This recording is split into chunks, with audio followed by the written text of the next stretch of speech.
expand on it. If someone asks you a question and you don't know the answer is, I don't know. I'll try to find out. I'll get back to you. But so the other thing is be honest. One of the things people do when they have to speak in public is they try to memorize. Don't try to memorize. There will be some memorization, but you don't want to sound like you're reciting something. So even when we're doing the night before Christmas, after I did it 20 times, it was memorized, but I still read it. And there's a way of reading something where it looks, for instance, when you watch the news on TV, and I don't care which channel you're watching, they are reading the news, but it looks, because they can handle the teleprompters and they can handle the scripts, it looks like they're just talking to you. And that's what you want.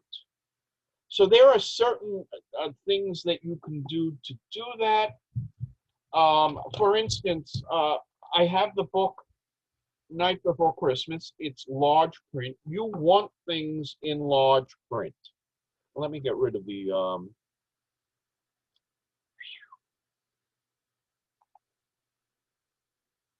okay. So if you notice, that is printed up really large. So it makes it very easy for me to look at it while I'm looking at either the camera or the audience. And I can also mark the book where I'm stopping, where I'm taking a breath. Those are all little tricks of the trade. I will tell you, I was in school. I was one of the finalists in a public speaking contest. And I came in second. And my professor screamed at me, called me all sorts of names. Why? I put everything on index cards, and we had to go do the same speech 4 times. On the last time, I screwed up the order of the cards. And I just sort of did a Ralph Cramden, humna, humna, humna, humna. And what I learned is now when I'm doing public speaking, there's 1, there's 2. Oh, it's simple. I mean, I was an idiot. I didn't number them. And I just lost my place, and I came in second in the contest. I should have taken first. So I didn't memorize. I did all the right things. I spoke slowly, but I put down my cards 1 time too many. I didn't set them up properly, and I lost my place. And it really threw me off. It wasn't that I didn't know the topic. It's that it just threw me off. Very important also, have a set list of what you're going to say. In the case of a reading, you have what you're going to be reading. Also, water. Have water ready. If you notice, I don't have a label on it because I don't want to push some brand. It's not a big deal, but I don't have to tell people I'm paying off Poland Spring. If they paid me for it, I'd do product placement, no problem. They're not paying me, so I'll take the label off. Very important, the first 30 seconds that you're speaking, that's when you make your first impression. Yes, you know this. You know that first impressions are important. So the first 30 seconds, stop, look at your audience, smile, and then go into your speech, or then go into your reading.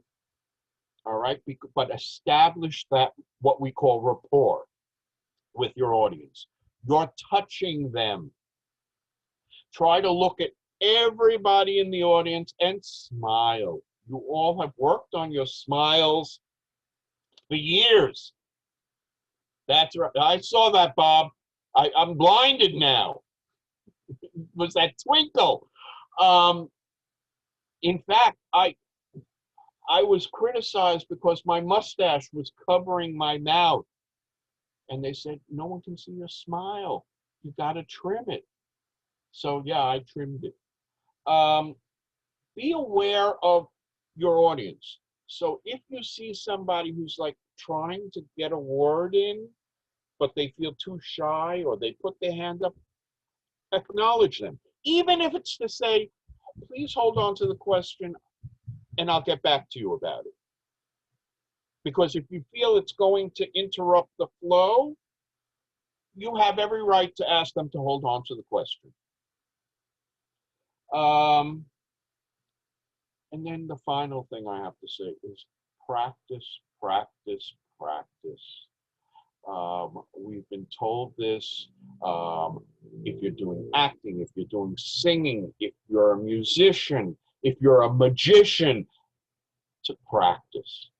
And I cannot stress that enough. Practice, get used to the equipment you're using, if it's a microphone, if it's a camera, and enjoy yourself. Show that you're enjoying yourself. If you're not enjoying yourself, run for politics. Any questions so far? So now I am going to toss it over to George.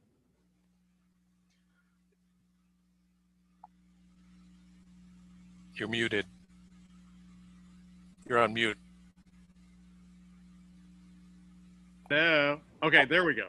There you go. So yeah, as a lot of you know, my background is singing. I have a bachelor's and master's in vocal performance. I worked on PhD at the University of Iowa. I was all but dissertation, and I moved to Connecticut. And part of my background is I was a professional opera singer for about 15 years. And then I taught voice at the university level for about 18 years. And what I learned as a singer has helped me as a Santa Claus, especially in larger venues where you tend to be talking over a soundtrack and lots of children and parents and noise. And if you're doing an 8-hour stretch or a 4-hour stretch, or even if you're on your Zoom platform, you know, for 6 hours or all day, however you're doing it, I have some tips to keep your voice healthy and safe for the season. And you might be doing quite a bit more talking than you're used to. So, and as a voice teacher, Gary already said, have some water. Hydrate, hydrate, hydrate. It is one of the simplest yet most effective way to keep your voice healthy. Your vocal cords, your vocal folds, where you produce sound right here in your Adam's apple, that's generally the first place where you will tend to find out that you're dehydrated, is with your vocal folds. So hydrate, hydrate, hydrate. The singer's motto is pee pale. If you're urinating and your urine is pale, then you are getting enough water. And, you know, during the season, it's dry, you're hot, you're sweating in your red suit. Make sure you hydrate. It's the best thing you can do for your voice. And as an actor and a singer, I have to tell you, I'm awfully surprised when people don't warm up before a job. It's really nice being an actor as opposed to an opera singer, because you don't have to warm up as much and you don't have to spend hours in a practice room. It feels kind of like you're cheating, but you do have to warm up. And as a voice teacher, you know, I always found that like 15 to 20 minutes of really simple exercises are enough to kind of lubricate it, get the blood flow going, get the muscles loose. And it doesn't really matter what vocal exercises you're doing as long as you're doing them. And humming is good because you can't hurt your voice when you hum. You're not putting full sound or full air from it. I like exercises that go from high to low and not so much low to high, although, you know, when you're doing them, you break that rule too. So here are a couple of things to do.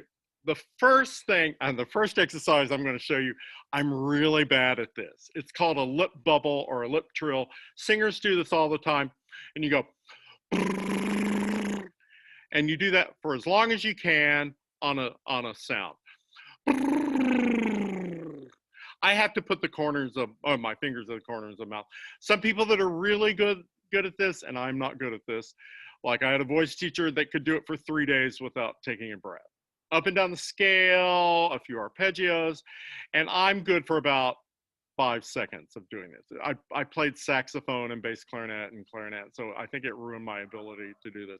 But lip trills, you're sending twice as much air through your vocal system as when you sing or talk. So it's just a good way to get your breath going. The other thing to do is warm up your entire range of your voice. From top to bottom, I love doing vowels. I did a lot of vowel work as a singer. And if you do real simple slide exercises like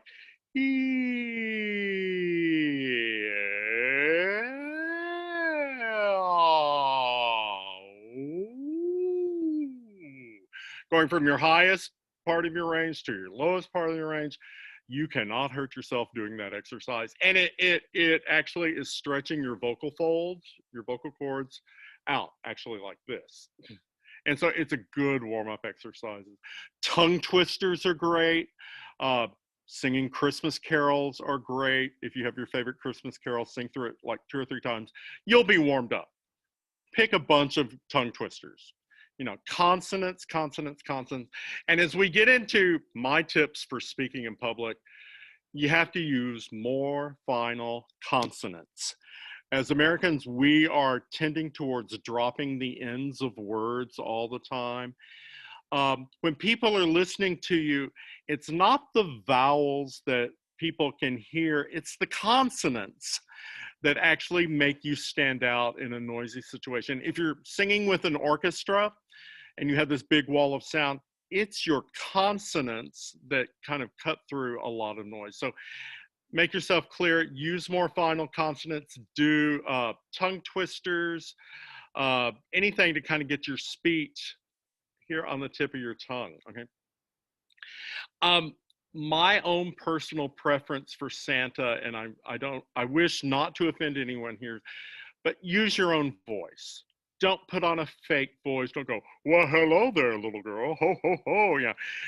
Use your real voice. Kids get really turned off when they see a Santa putting on some sort of fake voice. Use your own accent. Don't, just keep it simple. That's Gary's rule, and it's true. Just use your own voice, and I think it works out better.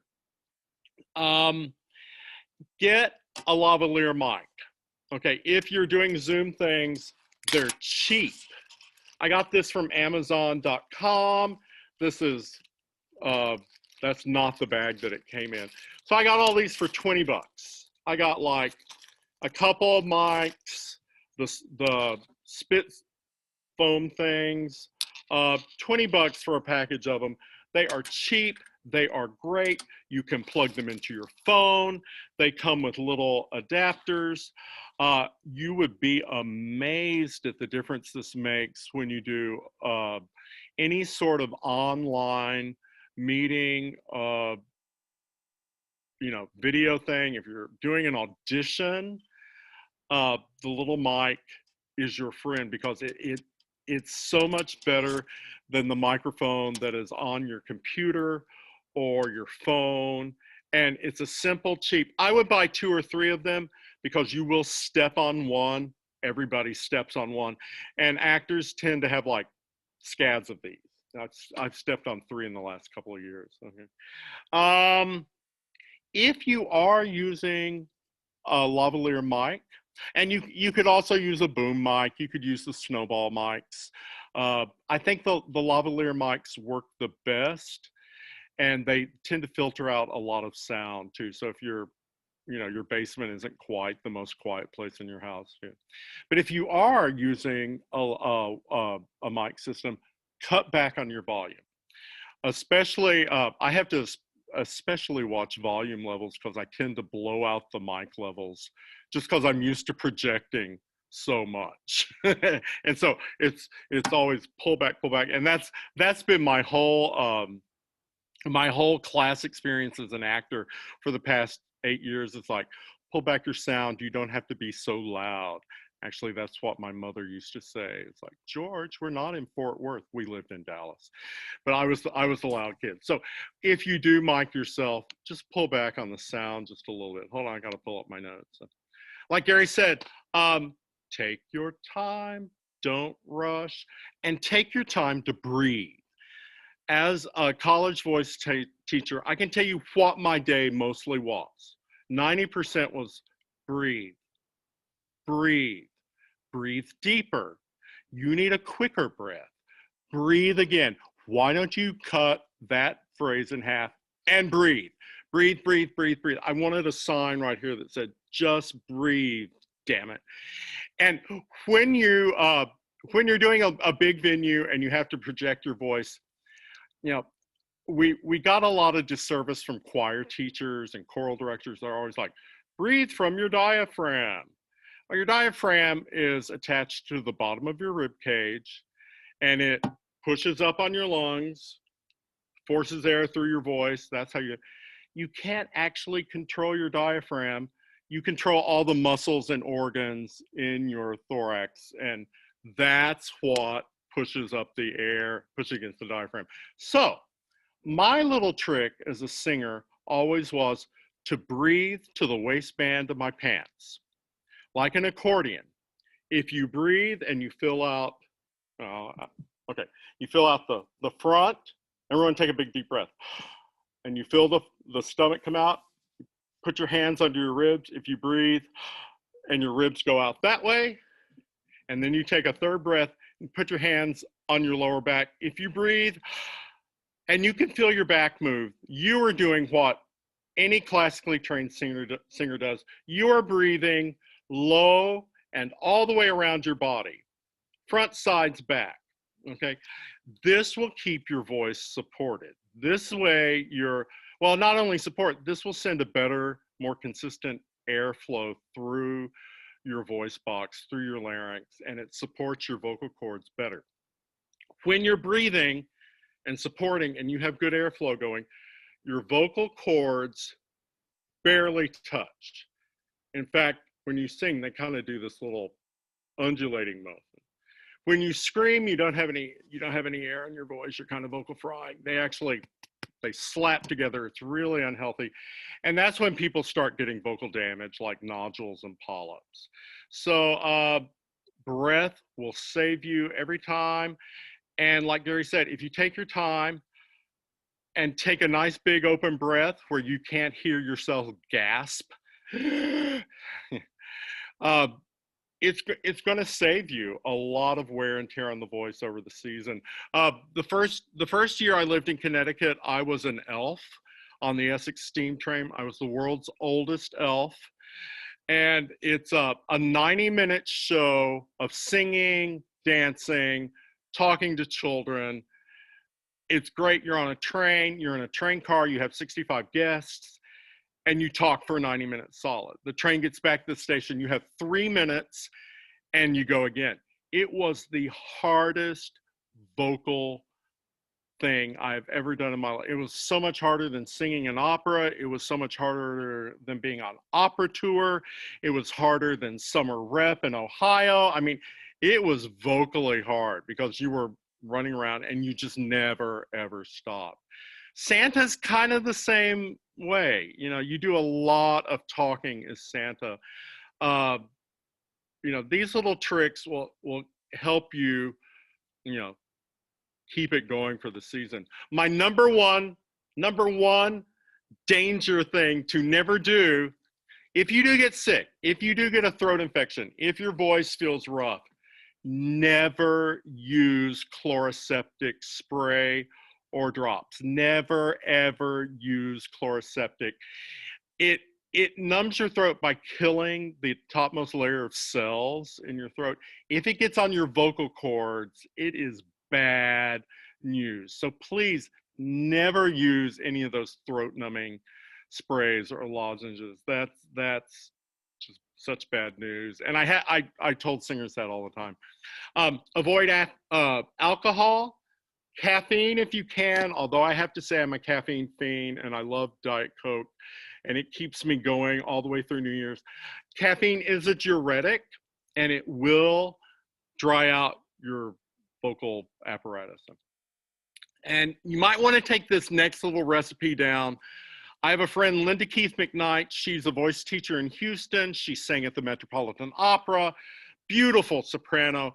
And she gave me this recipe, which when I first found it, I was like, that's the weirdest fucking thing I've ever heard of. You know, it was like, she's like, no, try this. It's great. And it's what the Italian singers at the Met always used. So write it down. You take a cup of warm water, not hot, warm tap water will do just fine. And you add, and this is the weird part, a few drops of vinegar, a sprinkle of salt, olive oil, and you stir that together. And then what you do to it is even more important. You take it, you put it in your mouth, and you gargle with it for about 30 seconds. Then you hold it in your mouth for a full minute, longer if you can. I never would have thought this worked. It will let you sing for an hour when you have the worst cold you've ever had. It's something about the vinegar and the salt will cut through whatever's going on, gunk, bacteria, strep, I don't know. The olive oil makes it coat the inside of your mouth and the back of your throat. It is the best kind of fix-all. Like I said, it'll clear you up for about an hour. You can sing on it, you can perform on it. It's a simple little recipe. Oh, and we've got Bob, you've got a question. Yeah, on the olive oil, is it the same amount as the vinegar, like a few drops? Yeah, it's like maybe a fourth of a teaspoon, less, maybe an eighth of a teaspoon. It's only a cup of water. And so just a few drops of vinegar. You can use apple cider, you can use white, you can use organic. In a pinch, I've also used scotch. So whatever you want, it's something a bit acidic. And the salt too will kill anything in your throat. The olive oil seems to be the trick, that it helps to kind of coat your throat for a little bit and keep the acidity and the saline there in your throat. I don't know how it works. I didn't think it would work. I got sick doing an opera and it saved me. So try it. Try it. Write it down. You can put it in a thermos. You can make a double batch, put it in a thermos. Do it every hour, all night long. You're fine. It is the singer cure-all. It's what they pushed at the Met way back in the 80s and 90s. And I totally believe that it works. Yeah, it's worked for me. It's worked better than tea, honey, and lemon. It works better than a cup of scotch with a peppermint cane melted in it. I've tried everything. You know, so try this the next time you have a sore throat and let me know how it works. The only other thing I have to say vocally, and this is something I kind of stumbled on a couple of years ago at Six Flags, and it helped me so much sitting in a chair to make sure I don't slump. You know, make sure my ribs are up and open this way, so I'm getting some breath, because you're sitting down for hours on end too, and just making sure your posture is nice and upright, and you're breathing all the way down to your belt, all the way around, you know, front, sides, and back. I think you'll have a great season. You're not going to lose your voice or have any problems. My other thing, this is the very last thing. My very last thing. And it helped me vocally, is to smile and have more fun than anyone else in the room. Because when you smile, when you're talking, it adds overtones to your voice, because you've increased the space on the inside of your mouth and sinuses kind of this way, and it gives you better forward placement into your mask area. It also makes you look pleasant. And it brightens your sound somewhat. A brighter speaking voice will carry through a noisy environment instead of a kind of a dull voice, you know, where you kind of muffled it and everything. And it's a real silly little thing, but keeping everything lifted, like your sinuses, your cheekbones, your soft palate, it is easier to speak over a gang of children who are screaming at you when you keep it bright and happy, you know. And if you're having fun, you naturally do it anyway.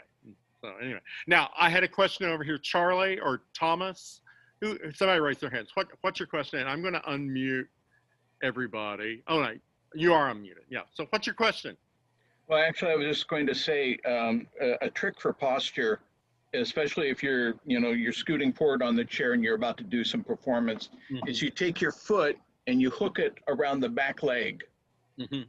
And that will force your back to straighten up. And so now you're leaning forward, and it will help your posture a great deal. When I always thought of breath for singing, I always thought of my vertebrae in my spine as doing this, as opening up. So I was always trying to take a tall breath to lift up out of my hips. And that's the same thing. If you think that long space, you're going to support really well. I do have one other thing, and I put it at the beginning of the chat.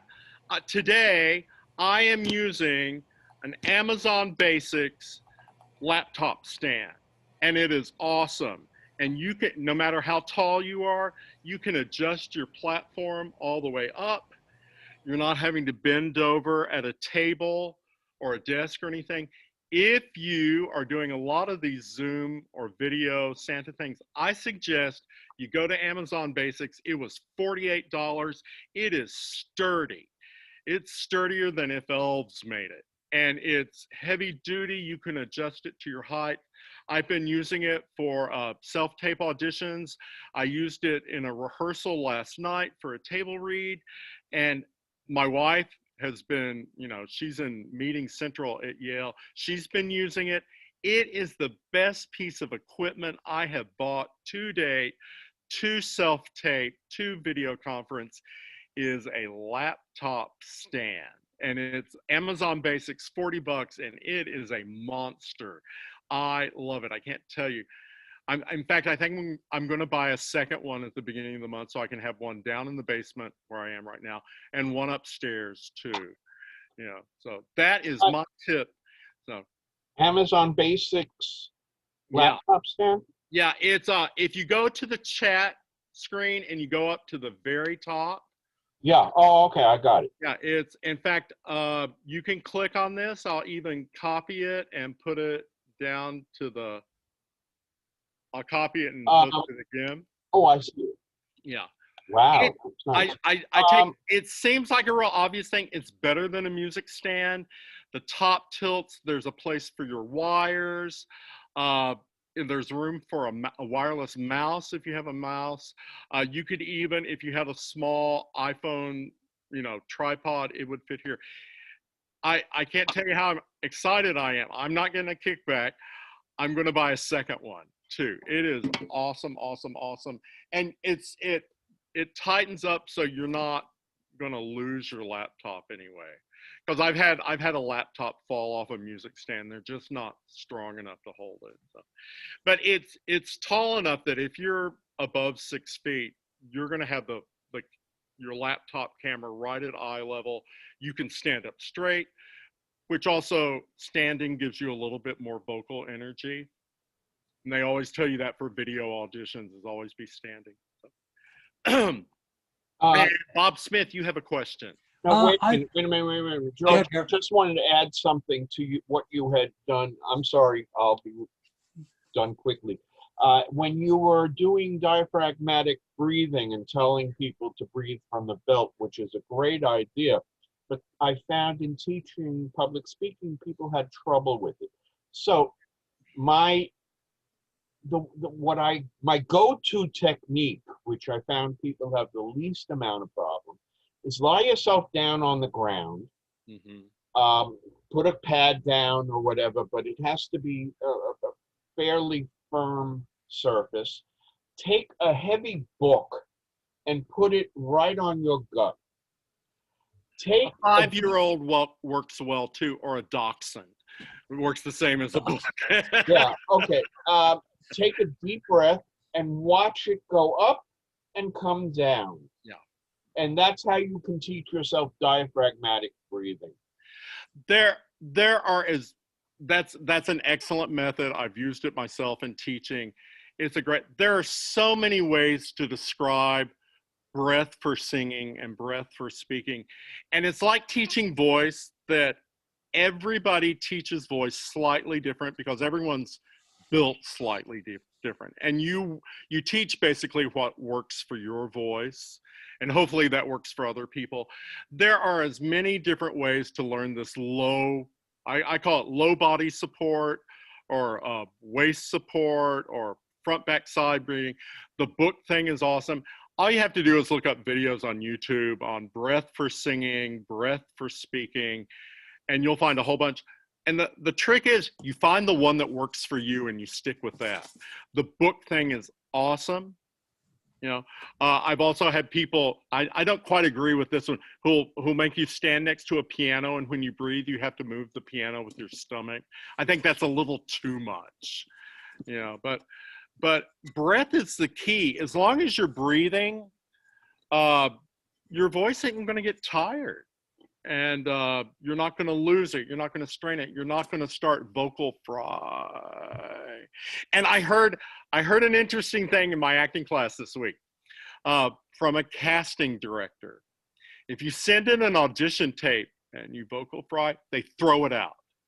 But casting directors hate vocal fry, and it's their #1 pet peeve, and they will throw your audition out the window. Well, they'll delete it if you don't talk on your air. And it's a real problem with the 15 to 25-year-old set right now of girls, that they don't talk like they're supporting their voice at all. And they have that little vocal fry thing.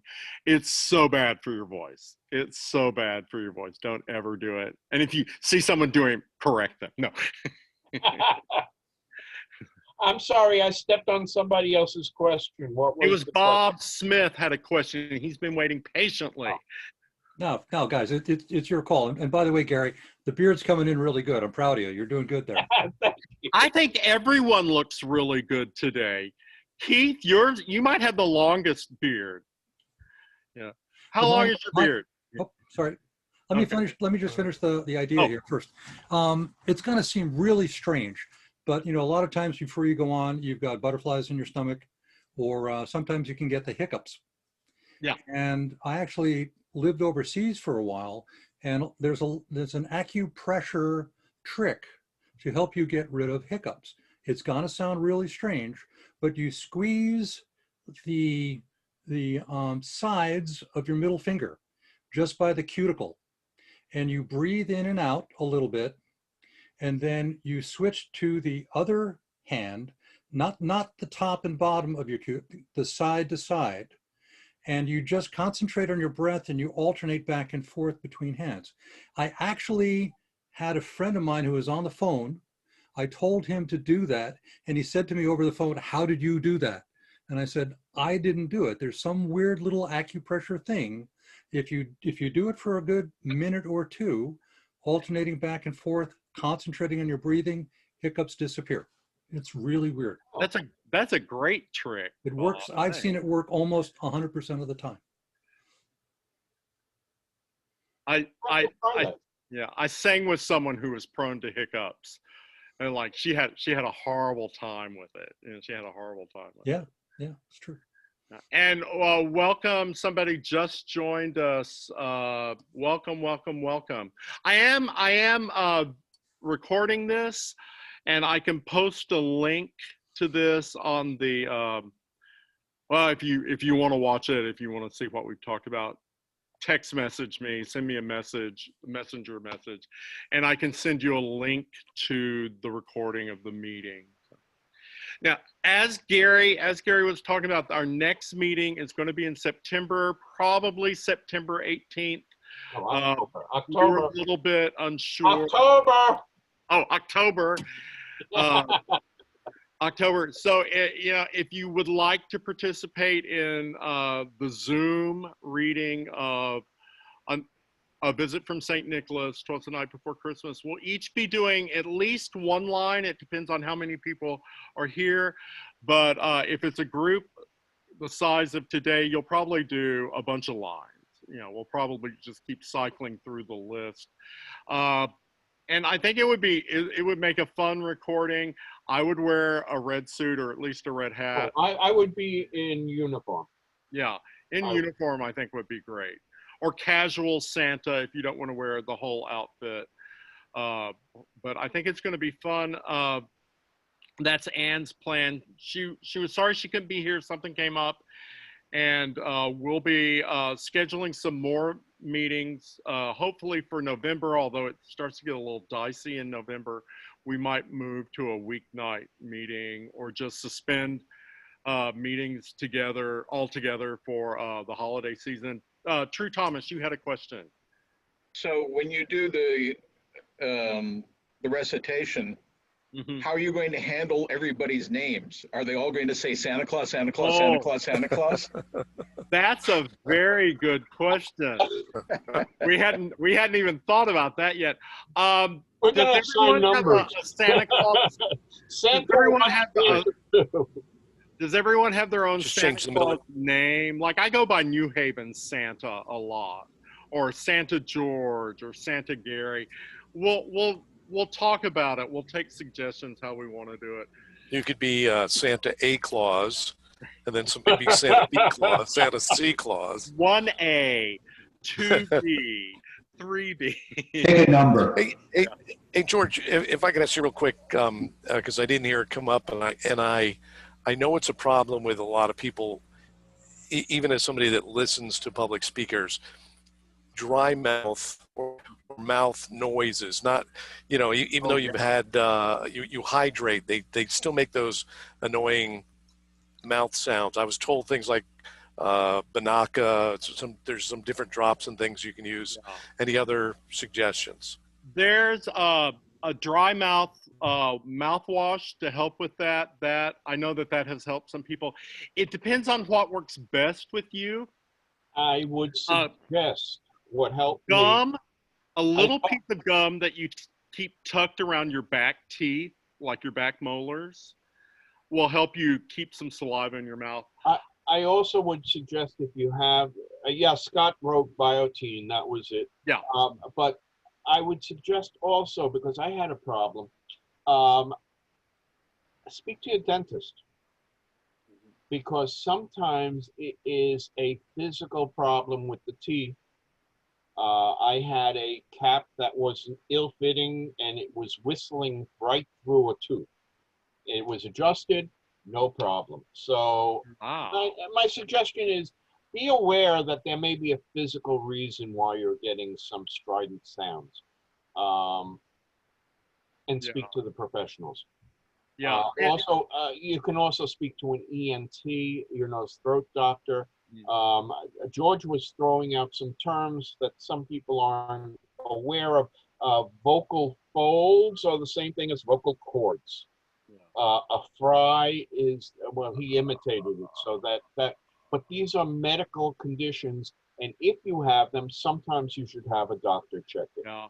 It's always good to have an ENT or an otolaryngologist number in your phone, you know, and I think, you know, singers should keep people like that on a retainer. But they have to pay tuition also. Yeah, but no, your otolaryngologist is your friend. So when you get the flu and you have a big concert over the weekend, there are things that they can give you, like shots, where they're like, I don't want to give you this shot. And you're like, give me the cortisone. You know, there are things that they can do to help you through stuff. You kind of have to beg them sometimes. Yeah. And just like in singing, there are lots of different ways to handle problems. problems like dry mouth. You know, luckily everyone carries water with them these days, so it doesn't look weird. I've also used the roast beef trick. If you have a good image sense of roast beef or frying hamburgers, usually your mouth will fill with saliva. Oh, it just did. Yeah. So pick your favorite food, get a great mental image, and see if you can make your mouth fill with saliva. There used to be a chef named Marcel Dussaulnier out of Baltimore who was a chocolatier. And the way he said, okay, you start with a bowl of chopped chocolate, because he had a Baltimore accent. And something about the way he said a bowl of chopped chocolate, to this day, it makes my mouth water, that phrase. It was a very Pavlovian response to that phrase. I'm getting it right now, George. Yeah, a bowl of chopped, but I can't do a Baltimore accent, so chopped chocolate. Yeah, it's just the way he said it, you know. And every recipe on his show started with a bowl of chopped chocolate, you know. So, but yeah, I was a big supporter of Diet Coke and Velomints as a warm-up when I was singing professionally. They don't make Velomints anymore. It could cut through anything. Diet Coke will cut through anything, any gunk, phlegm, snot, you know, anything. But that was my own personal choice. Other people like tea. Other people like scotch. A lot of people like Ricola. Yeah. Yeah, I never found that they actually didn't helped me much. You know, Velomints were sugar-free too, which, so, you know. But, Just, you know, find out one what works thing best for you and use that. one gotcha I want to point out to everyone. I don't have a water bottle with me, but one thing I see people do all the time, and it's a big mistake, is let's just say, for instance, this is my water bottle. They will reach down, they'll have the water bottle next to them. They'll reach down, take the cap off, drink, put the cap back on, and put it back down. The problem is that your gloves have been touching everything and all the kids. Mm-hmm. And so when you put your hand on top of that cap, you've just infected yourself. And so always, always, always, if you're going to have something on the set that's going to hydrate you, it's best to have something with a straw that you don't have to physically touch. And but be really careful with water bottles, and especially if you're wearing gloves, because that's a great way to catch the crud for the season. Yeah, that's a Good point. that's a Good point. great advice there. Great advice there. Last year was the first year that I did not get sick. In like about 8 years, I did not get the cold that swept through Massachusetts and Connecticut and Rhode Island. I don't know how I avoided it. It was just luck, clean living. I hope it stays with me this year. But I did notice that flu shots are starting up now. So get your flu shots, man. Please. Yeah. My acting teacher let it slip that he believes that flu shots are a way that the government culls the population. And I was like, okay, yeah, sure. Yeah, that's not what I'm paying you for. I'm paying you for acting lessons. But, you know, no, get a flu shot. I mean, I'm diabetic, so my doctor always recommends a flu shot. And last year I got the double strength, and maybe that's why I didn't get sick. One of the things to remember is a lot of the colds that we get are actually coronaviruses. The actual the flu that we often get is a coronavirus. It's just one member of the coronavirus family. And so when we get the flu shot and everything, we're actually boosting up our immune response. So there is some proof that people who do regular flu shots actually have a little bit more resistance to the coronavirus. That's awesome. Yay, I have a scientific argument to take to my acting teacher. Although he doesn't believe in science either. So I was like, okay. I have a question. Yes. I was wondering about noise canceling microphones. If you're doing like a Zoom meeting, I have a 2-year-old dog that's going to bark, a 13-year-old son. And is there any recommendations that you would think for like the Zoom and stuff? Yes. Like I said, a lavalier mic cuts a lot of that. And I think if you go to the Zoom meetings, there is there's some noise canceling option, or a noise canceling option. More important than noise canceling is a unidirectional microphone. So you have what's called an omnidirectional and unidirectional. Unidirectional will just take what's in a straight line. Omnidirectional will take the entire room. Yeah. So that's really more important, that you just get your speech and not everything around you. And duct tape works. Duct tape works very well, either on the muzzle or across the child. Or write a backstory for the dog, and it's Santa's new puppy, and make it part of your script, man. You know, if it's gonna happen, take it, roll with it, and make it your thing that Santa got a puppy before the holidays, you know. You have barking reindeer. Yeah. He's almost as big as a reindeer, so it might work. What is George, are you using a leveler mic right now?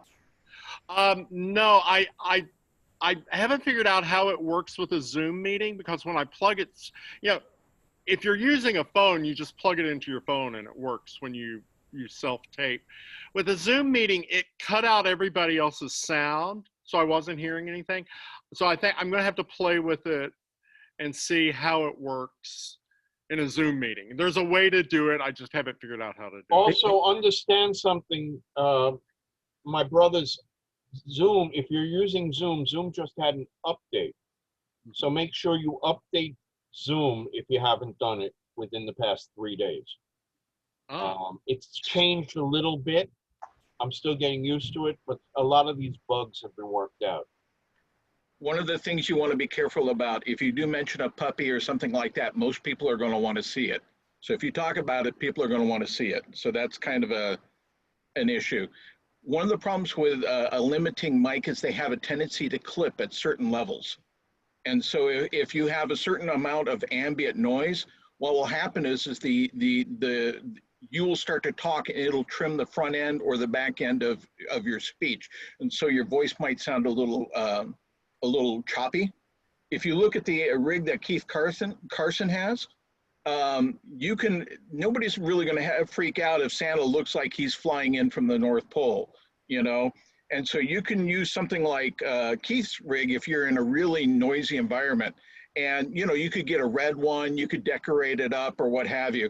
So there's another thing you can do is if you want to spend some money, you can get a small, like a Countryman style mic and put that right up in here. And the thing is if you do it right, you probably won't even see it. Right. Because the mustache. But the problem with the lavaliers I always found is that I always get beard noise when I move my head back and forth. Oh. And so when I'm on stage, you know, they have to pin that lavalier mic a good distance away from my beard because I'm being very physical and they'll hear that. Oh, okay. Thank you. Hey, George, if you were plugging in your microphone to your laptop and it cut out the speakers, it might be you might have a headset microphone and not a separate microphone only. Does that be like this? Yeah. Yes, but the jack on the laptop, if you don't have a microphone only. Yeah, it's just a sound. It's like an audio jack. Yes. Yeah, well, that's the plug. But the hole in the laptop, you might need to get an adapter. There are adapters, and there are also Bluetooth microphones, so you can bypass the whole thing of plugging it in. Right. It's a lot less problem when you're like video or you're self-taping on your phone.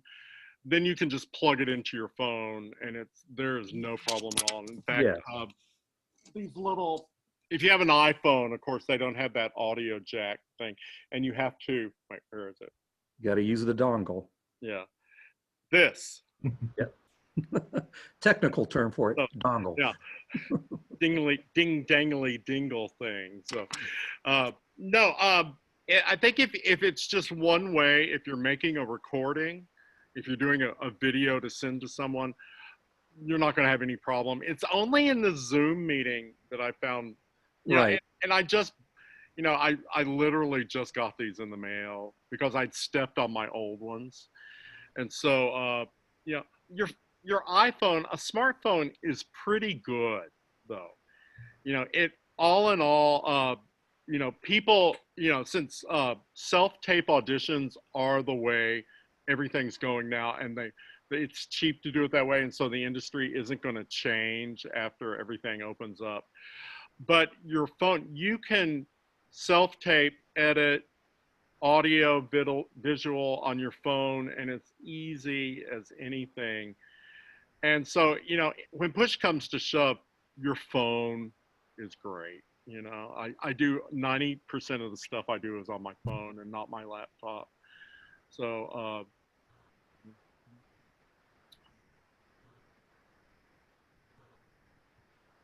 Okay, I guess on that note, we can thank you all for coming. Yeah. We hope that, hope you're staying safe. yes, and I hope that you could use some of the things we discussed here. If there are questions, you can contact us through the Facebook page.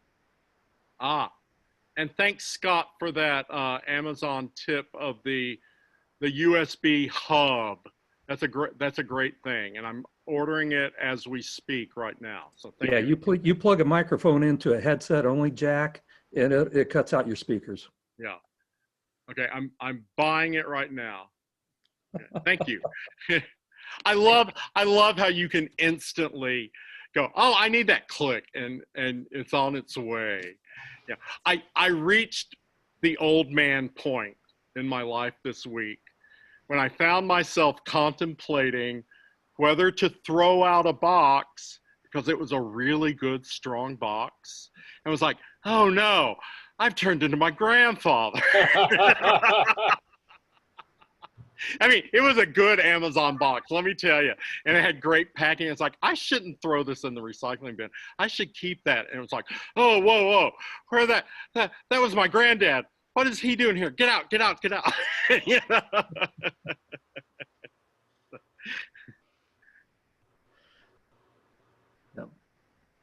Yeah, I just got my adapter the other day because I've had a shotgun mic and I haven't been able to use it. So I just plugged it in right before this Zoom. So let me ask you, does it sound okay? Today? Yeah, it sounds good. All right, sounds very good. Yeah. Thank you. Does sound good. Yeah, your voice will sound a little more rich and full with basically any kind of mic. And I've become a fan of YouTube. When you go on YouTube and go like, lavalier likes mics for auditions, mic for self-tape, and there are several where they use different mics and you get to hear what their voice sounds like using different setups. And it's like, sometimes it's really amazing what a difference that makes, just having a specific product, Charlie.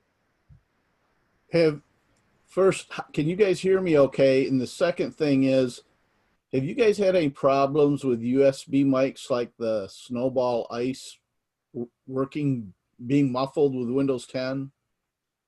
Yes, I've had a problem using it with my laptop. Yep, me too. I never tried it with the desktop because I have the microphone along with the camera, and that has not been an issue. But with my laptop, I had problems with it, and what I did was what George had said. I went with the lavalier with an adapter, and it worked fine. So, but I didn't do that on Zoom. So it works fine on Zoom. I did that on Google Classroom and Google Meets. Yeah. What I would recommend is whatever microphone you're using, record yourself doing some material. Because if you're going to be singing, if you're going to be doing character work, if you're going to be doing anything where you're going to be changing your volume or the timbre of your voice, you want to practice it first, because what'll happen is different mics will respond differently. They all have different frequency response. And so, for instance, if you're going, big, jumping jingle bells, how are you all doing? You actually want to hear what that's going to sound like, because it may sound like jingle bells, right? Because an audio limiter is kicked in that you didn't know about or what have you. But you need to get all this nailed down before the season starts. Good point. Excellent point. All right. Once again, gentlemen, thank you. It's a pleasure. Please stay safe, stay healthy. We hope to see you back here next month for our reading. You'll have more information as we get closer to it. Pleasure seeing you all. Thank you, guys. Best regards to Ann, too. Yeah. If you have any suggestions for anything you'd like to see in a meeting or anything you want to include, just let us know. We're way open for any suggestions. If you have a great product, if you have something you want to try out, this is your place. Just let us know. Right after the holidays, we'll be able to get together in person. That would be cool. Yeah, get together, have a couple of drinks, have a nice meal, and cookies. Actually touch each other. Ew, no, ew. Ew, that's creepy, Gary. I know. Ew, no. I'm Scottish. We naturally social distance. The sad thing is my wife and I were discussing it. It's like, our lives have not really changed that much. No one ever comes over to our house, and it's like, are we horrible, grumpy old people? Or are we just Scottish? What's the deal? We just naturally social distance. Got to remember, there's an exception for the Scots, right? Because is this a private fight, or can anybody join? We're not the happy people. In music, the joke is every Scottish folk song is about some sort of death, like patricide, matricide, fratricide, infanticide, murder. All Scottish music deals with death in some way. I thought us Irish people were violent. No, but the Irish are happy. They might be just as miserable as the Scots, but they have a happy face about it. Yeah. All right. Be well, everybody. Take care. And we'll see you in a month. Thanks again, guys. Take care. Stay well, everyone. And make sure you tell Ann nobody needed bail money. Oh, anyone that's in jail, call Keith Carson. Hi, everybody.